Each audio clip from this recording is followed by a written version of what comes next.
testimony of the apostles. The Church of Jesus Christ of Latter-day Saints. As we commemorate the birth of Jesus Christ 2 millennia ago, we offer our testimony of the reality of his matchless life and the infinite virtue of his great atoning sacrifice. None other has had so profound an influence upon all who have lived and will yet live upon the earth. He was the great Jehovah of the Old Testament, the Messiah of the New. Under the direction of his Father, he was the creator of the earth. All things were made by him, and without him was not anything made that was made. Though sinless, he was baptized to fulfill all righteousness. He went about doing good, yet was despised for it. His gospel was a message of peace and goodwill.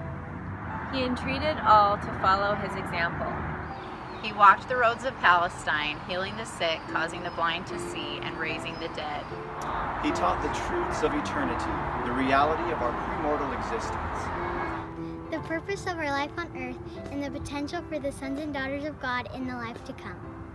He instituted the sacrament as a reminder of his great atoning sacrifice. He was arrested and condemned on spurious charges, convicted to satisfy a mob, and sentenced to die on Calvary's cross. He gave his life to atone for the sins of all mankind. his was a great vicarious gift in behalf of all who would ever live upon the earth.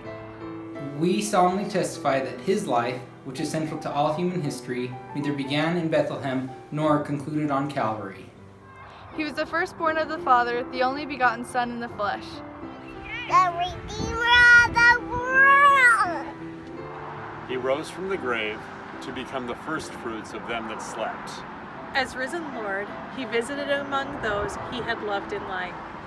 He also ministered among his other sheep in ancient America. In the modern world, he and his father appeared to the boy Joseph Smith, ushering in the long-promised dispensation of the fullness of times. Of the living Christ, the prophet Joseph wrote. His eyes were as a flame of fire. The hair of his head was white, like the pure snow. His countenance shone above the brightness of the sun. And his voice was as the sound of the rushing of great waters, even the voice of Jehovah, saying, I am the first and the last. I am he who liveth. I am he who is slain. I am your advocate with the Father. Of him, the prophet also declared. After the many testimonies which have been given of him, this is the testimony last of all which we give of him. That he lives! For we saw him even on the right hand of God.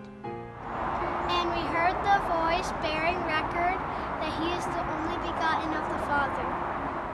That by him and through him and of him the worlds are and were created. And the inhabitants thereof are begotten sons and daughters unto God. We declare in words of solemnity that his priesthood and his church have been restored upon the earth. Built upon the foundation of apostles and prophets, Jesus Christ himself being the chief cornerstone. We testify that he was someday returned to earth. And the glory of the Lord shall be revealed, and all flesh shall see it together.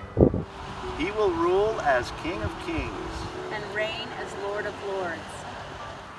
And every knee shall bend and every tongue shall speak in worship before him. Each of us will stand to be judged of him according to our works and the desires of our hearts. We bear testimony as his duly ordained apostles that Jesus is the living Christ, the immortal Son of God. He is the great King Emmanuel, who stands today on the right hand of his Father. He is the light.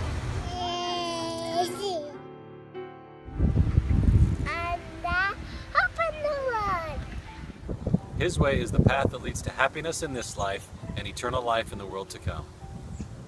God be thanked for the matchless gift of his divine Son.